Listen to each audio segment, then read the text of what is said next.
Découvrir notre estimation des résultats de cette élection qui aura, quoi qu'il arrive, rebattu les cartes, qui aura pris tout le monde de court, tout le monde par surprise.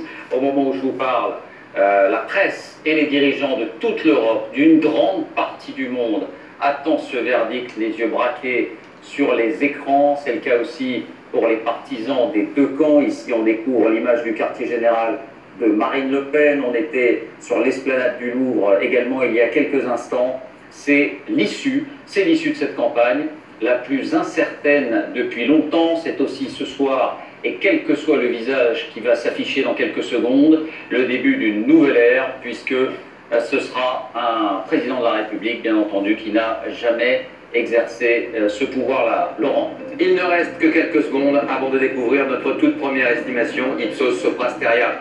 Quel est le verdict des Français pour ce second tour? Qui, de Marine Le Pen ou Emmanuel Macron, sera le prochain chef de l'État? 12 secondes avant ce résultat. On va retrouver dans un instant ce résultat peut-être des mois de campagne. 6 secondes, 5 secondes. Quel est le choix des Français? Il est 20h. Voici le nouveau président de la République, et c'est Emmanuel Macron avec 65,1% des suffrages qui arrive en tête et qui devient donc le nouveau président de la République. Marine Le Pen obtient ce soir, lors de ce second tour, 34,9% des voix. On va tout de suite aller du côté du Louvre. Explosion de joie, vous le voyez sur ces images en ce moment même au Louvre, là où sont rassemblés les partisans du candidat d'En Marche, mouvement qui, je vous le rappelle, est né il y a seulement quelques mois. Leur candidat s'était lancé dans cette campagne sans appareil, sans structure politique et sans militants. C'est une nouvelle ère politique qui s'ouvre en France. Emmanuel Macron est le nouveau président élu. Il succédera à François Hollande dans quelques jours à l'Élysée et devient à 39 ans le plus jeune président de la Ve République, le 8e de l'histoire. En comparaison, Valéry Giscard d'Estaing avait 48 ans lors de sa victoire en 1974. Emmanuel Macron a réussi ce pari audacieux que beaucoup croyaient impossible, bousculer l'échiquier politique français, s'imposer face au parti institutionnel. Émotion à Paris, au Louvre. On va tout de suite retrouver Arnaud Comte qui est au milieu de cette foule des partisans d'En Marche.